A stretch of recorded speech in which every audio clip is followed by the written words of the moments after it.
사랑합니다. 최고의 생명과학 선생님이 되고 싶은 그레이트 홍쌤입니다. 이번 시간에는 염색체 이상 돌연변이에 대해서 공부해 보도록 할게요. 유전 정보의 변화는 언제든지 일어날 수 있습니다. 하지만 이 유전 정보의 변화가 자손에게 전달되는 결과를 불러올 수 있는 것이죠. 자, 이런 돌연변이는요, 유전자 돌연변이와 염색체 돌연변이로 구분할 수가 있습니다. 유전자는 염색체에 존재하지만 이 유전자 같은 경우에는 DNA 수준에서 염기서열의 변화를 의미하고요. 그리고 염색체는 좀 더 큰 범위에서 염색체 구조의 이상이나 염색체 수의 이상이 염색체 돌연변이로 구분이 됩니다. 자, 염색체 이상 돌연변이 중에서도 염색체 구조의 이상 돌연변이에 대해서 먼저 알아보면요. 구조 이상의 원인은 생식세포 형성 과정에서 염색체의 일부 부위에 이상이 발생할 경우죠. 체세포 분열 과정에서도 염색체 구조 이상이 나타날 수 있지만 생식세포 형성 과정에서 이런 이상이 발생한다면 자손에게 이것이 유전되는 현상이 일어나기 때문에 생식세포를 중심으로 이제부터 이 돌연변이를 공부하게 됩니다. 자, 먼저 무엇을 잃어버렸다라는 뜻의 결실인데요. 이 염색체를 이제 그림으로 나타낸 건데요. 이 알파벳은 각각 유전자를 나타냅니다. 생식세포 형성 과정에서 C를 잃어버렸죠. 그래서 C가 없어졌습니다. 이것을 결실이라고 합니다.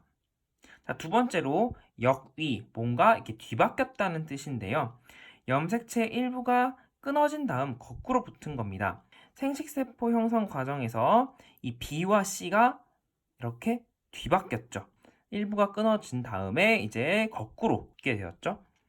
자, 그 다음에 중복인데요. 말 그대로 염색체 일부가 먼저 복제가 된 후에 첨가돼서 특정 유전자가 반복된 경우입니다.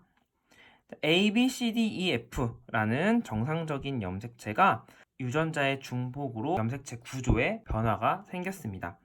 마지막으로 전자인데요. 지금까지 본 결실, 역이, 중복 같은 경우에는 하나의 염색체에서 일어났다고 생각하면 전자는 하나의 염색체에서 일어난 것이 아니라 이것도 상동이 아닌 비상동 염색체 사이에서 일어난 현상입니다. A, B, C, D, E, F, 그 다음에 V, W, X, Y, Z 이 염색체는 상동 염색체가 아니에요. 그런데 생식세포 형성 과정에서 A, B와 V 부분이 끊어진 다음에 교환돼서 비상동 염색체 사이에서 V와 A, B가 서로 이렇게 바뀐 염색체가 나옵니다. 이런 염색체 구조 이상의 네 가지를 여러분이 그림과 함께 잘 알아두시면 되겠는데요. 돌연변이 염색체를 가진 정자나 난자가 이제 수정을 하게 되면은요, 나올 수 있는 대표적인 돌연변이는 고양이 울음 증후군이라는 질병을 가진 아이가 태어납니다. 이 아이의 핵형 분석을 해보면은 여자는 44 플러스 XX, 남자는 44 플러스 XY인데 이 정상 남자와 비교해 봤을 때 5번 염색체가 일부가 결실이 돼서요, 이렇게 하나가 짧아진 염색체의 모양을 관찰할 수 있죠. 핵형 분석을 통해서 염색체 구조 이상도 알 수가 있고 태어난 아기의 울음소리가 고양이 울음소리와 비슷한 소리를 냅니다. 자, 두 번째 염색체 수의 이상으로 인한 돌연변인데요. 생식세포 형성 과정에서 상동 염색체의 분리와 염색 분체의 분리가 일어납니다. 염색체가 분리되지 않고 한쪽으로 이동하는, 자, 이것을 염색체 비분리 현상이라고 하는데요. 이 염색체 비분리 현상 때문에 이것이 원인이 되어서 염색체 수의 이상이 나타납니다. 어떤 특정 염색체 수가 많아지거나 적어지는 이런 이수성 돌연변이와 모든 염색체의 수가 한 조 단위로 변화하는 배수성 돌연변이로 구분할 수가 있습니다. 사람의 체세포에는 2n이 돼야 되는데요. 이렇게 2n에다가 어떤 하나가 플러스 1 더해진 거예요. 그리고 2n 정상인 수에서 마이너스 1 하나가 적어진 이런 2n보다 더 많거나 적은 경우에 이수성 돌연변이라고 합니다. 원인은 염색체 비분리고요. 이 염색체 비분리가 왜 나타나냐? 염색체 분리를 담당하는 방추사에 이상이 생겼다라는 것이 가장 큰 원인입니다. 이렇게 비분리된 정자나 난자가 정상 난자나 정자와 수정하면 2n 플러스 1 또는 2n 마이너스 1의 수정란이 만들어진다. 이렇게 나와 있어요. 자, 비분리 시기에 따라 생식세포의 특징이 약간씩 다른데요. 감수 1분열의 비분리가 일어나면 모든 생식세포의 염색체 수가 정상보다 많거나 적어진다. 즉, 정상인 염색체 수가 나올 수가 없다. 감수 2분열의 비분리가 일어나게 되면 절반의 생식세포는 정상이고 또 절반의 생식세포는 염색체 수가 정상보다 많거나 적어진다 라는 특징을 가지고 있습니다. 수정 돌연변이는 그림을 통해서 좀 더 자세히 알아보도록 하겠습니다.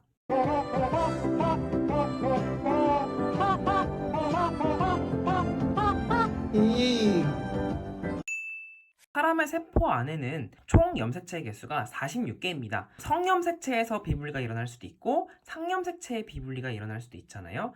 여기에 어떤 염색체를 한 쌍 나타냈다고 생각하고요. 상동염색체라고 가정을 해볼게요. 이 상동염색체에는 대립유전자 A와 A별이 있다고 해보겠습니다. 자, 감수 1분열이 진행되면 상동염색체가 분리되기 때문에 이제 A와 A별 각각이 이렇게 상동염색체가 분리되고요. 자, 감수 2분열 때 염색분체 분리에 의해서 각각 이제 핵상이 N인 이렇게 4개의 생식세포가 만들어질 수가 있죠. 자, 성염색체도 한번 생각해 봅시다. 왼쪽에 있는 염색체를 X염색체라고 하고요. 오른쪽에 있는 염색체를 Y염색체라고 해봅시다. X와 Y가 이제 감수 1분열 때는 분리가 되게 되고요.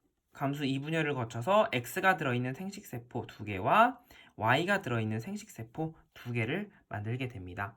이번에는 비분리 됐을 때 과연 어떤 결과가 나타나는지 감수 1분열 비분리부터 한번 보도록 할게요. 자, 이렇게 정상 체세포에서 DNA 복제까지는 잘 되었습니다. 그런데 감수 1분열에서 비분리가 일어났어요. 자, 상동염색체 분리가 되지 않죠. 자, 상동염색체 분리가 일어나지 않기 때문에 이렇게 상동염색체가 한쪽으로 몰리게 됩니다.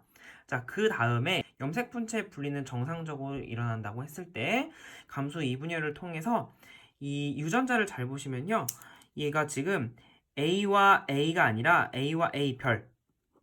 지금 이 염색분체와 이 A 염색분체가 각각 분리가 되었어요. 그래서 A와 A별, 그리고 A와 A별 이렇게 유전자가 구성이 되어 있는 생식세포가 2개가 만들어지고 나머지에서는 비분리된 염색체는 사라지게 됐죠. 사람 같은 경우에는 생식세포에 들어있는 염색체 개수가 N은 23이다 라고 하면은 염색체가 24개가 들어있는 생식세포가 만들어진 거고요. N-1 같은 경우에는 염색체가 22개가 들어있는 생식세포가 만들어진 거죠. 정상적인 건 없습니다. N 플러스 1, N 플러스 1, N-1, N-1 모두 다 비정상인 감수 1분열의 비분리가 일어나게 되면은 생식세포의 염색체 수가 정상은 안 나오는구나 라고 여러분이 꼭 알아두시고요. 그리고 여기에서 나올 수 있는 유전자도 여러분이 주의 깊게 보시면 좋겠습니다. 만약에 이게 상염색체라면은 이렇게 나오겠지만 자, 이것이 성염색체라고 가정을 해볼게요. 자, X랑 Y 아까 똑같이 자, X랑 Y 자, 감수 1분열에서 비분리가 일어나면 X랑 Y가 모두 한 곳으로 가게 되죠. 그리고 염색분체 분리에서 X, Y가 모두가 들어가 있는 생식세포 여기도 X, Y 그리고 여기는 X랑 Y 염색체가 모두가 존재하지 않습니다. 자, 오른쪽에 감수 2분열의 비분리가 일어나면 어떻게 될까요? 자, 상염색체라고 먼저 생각을 해보면요. 상동염색체의 분리는 아주 잘 일어났습니다. 그래서 각각 다른 생식세포로 이렇게 들어갔고요. 그리고 이제 생식세포 분열 과정에서 한쪽은 잘 일어났어요. 정상적인 생식세포가 만들어졌는데 한쪽에서 감수 2분열에서 비분리가 일어난 거예요. 자, 그랬을 경우에는 염색분체 분리가 안 되면 어떻게 될까요? 네, 이렇게 A별 유전자가 몰려있는 이런 염색체 2개를 가지게 되고요. 하나는 염색체가 존재하지 않는 생식세포가 등장을 하게 됩니다. 그래서 정상 2개 나오고요. 이제 사람으로 치면은 자, 여기 정상이니까 23개의 염색체를 가지고 있고 여기는 24개 그리고 여기는 22개를 가지는 절반의 생식세포는 정상이고 절반의 생식세포는 염색체 수가 많고 그리고 하나는 염색체 수가 적은 이런 생식세포가 만들어지게 되는 거죠. 자, 여기서도 마찬가지로 X와 Y 자, 성염색체가 만약에 이번에는 비분리됐다고 한번 생각해 봅시다. 자, x랑 y, 자, x, y 이렇게 적어 놓고요. 자, 상동염색체 분리 x랑 y로 잘 갔어요. 이 왼쪽은 잘 됐고요. 자, 그러나 감수 이분열 비분리에 의해서 염색분체 분리가 안 됐을 경우에는 자, 여기는 YY가 나오죠. 여기에는 성염색체가 없는 생식세포가 만들어질 수가 있어요. 자, 여기 왼쪽에서 만약에 비분리가 일어났다. 그러면은 XX, 그리고 여기는 X염색체를 가지고 있지 않은, 그리고 여기는 Y와 Y, 정상인 생식세포가 만들어질 수 있겠죠. 공부하다 보면은 뭘 알 수가 있냐면 이 결과만 보고서도 감수 1분열 비분리구나, 감수 2분열 비분리구나를 대략적으로 파악할 수가 있습니다. 자, 예를 들어 어떤 비분리 현상이 일어났는데 XY를 가진 생식세포가 만들어졌다. 아, 그러면 이것은 감수 1분열 비분리가 일어났구나 라는 것을 알 수가 있고요. 비분리 현상 때문에 YY, 뭐 XX 이런 게 만들어졌다. 그러면 아, 이것은 감수 2분열의 비분리가 일어났구나 라는 것을 알 수가 있습니다. 자, 문제를 풀어보면요, 여러분이 더 잘 알 수가 있을 거예요. 자, 이 부분은 매우 중요하니까 여러분이 꼭 이해하고 넘어가셔야 합니다. 이수성 돌연변이로 인해서 유전 질환을 가진 아이가 태어날 수 있는데요. 일부 상염색체 돌연변이의 대표적인 질병으로는 다운 증후군과 에드워드 증후군이 있습니다. 자, 특징 21번 염색체가 3개 다운 증후군이고요. 그리고 18번 염색체가 3개일 경우에는 에드워드 증후군이라고 합니다. 자, 그러면 어떻게 이렇게 만들어질 수 있느냐? 상염색체 돌연변이가 일어났을 때 N+1 정자 또는 난자와 정상 정자 또는 난자가 수정을 하면 21번 염색체 또는 18번 염색체가 이렇게 45개가 될 수가 있는 거예요. 터너 증후군과 클라인펠터 증후군 같은 경우에는 44, 상염색체 수는 정상입니다. 그렇지만 이 아이는요, X나 XXY 같은 이런 성염색체의 수가 정상과 다릅니다. 자, 어떻게 태어날 수 있는지 한번 알아보면은 성염색체가 하나 모자란 N-1 같은 생식세포와 그리고 이렇게 정상 생식세포가 결합을 하면 요거는 이제 태어나는 아기가 X만, 성염색체 X만 가지게 되죠. 자, 이런 경우에 이제 터너 증후군이라고 할 수가 있습니다. 자, 그 다음에 클라인펠터 증후군은요, XXY니까요, N+1인 XY와 그리고 정상 난자가 수정을 했을 때 자, 이렇게 XXY 클라인펠터 증후군의 아이가 태어날 수가 있습니다. 자, 이렇게 조합을 하다 보면요, 부모에게서 모두 비분리가 일어났지만 정상 표현형을 가진 아이가 태어날 수도 있습니다. 생명은 신비로우니까요. 자, 이 핵형 분석을 통해서 더 확실히 알 수가 있죠. 자, 마지막으로 배수성 돌연변인데요. 사람의 세포를 포함한 보통 생물체의 세포는 2N인데요. 이렇게 염색체 한 조가 전체가 많아져서 3N, 4N, 5N 등이 되는 경우인데요. 원인은 감수 분열 시 일부 염색체가 아니라 이런 모든 염색체가 모두 비분리가 되는 거예요. 수가 다르다. 이 수가 아니라요, 배수, 아이의 배로 증가하는 거죠. 배수성 돌연변이는 동물의 경우는 배수성을 지닌 개체가 생존하기 어려워서 거의 존재하지 않아요. 이제 자연적으로 간혹 가다가 이제 3N짜리 붕어가 존재하기도 하는데요. 3N짜리 붕어 같은 경우에는 생식 능력이 없습니다. 감수 분열이 정상적으로 일어날 수 없기 때문이에요.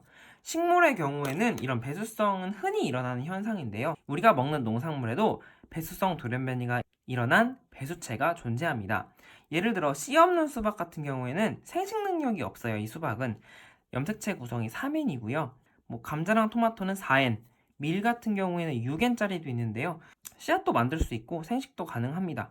그러니까 만약에 이제 염색체 수가 달라지게 되면 다른 품종으로 또 바뀔 수가 있는 거죠. 품종 개량 연구에서 이런 배수체를 많이 이용하기도 합니다. 염색체 이상 돌연변이 중에서는 염색체 구조 이상 돌연변이와 염색체 수 이상에서 이수성 돌연변이를 여러분이 꼭 잘 알아두시고요. 다음 시간에는 유전자 돌연변이에 대해서 공부해 보도록 하겠습니다. 구독과 알림 설정 부탁드리고요. 지금까지 그레이트 홍쌤이었습니다. 안녕!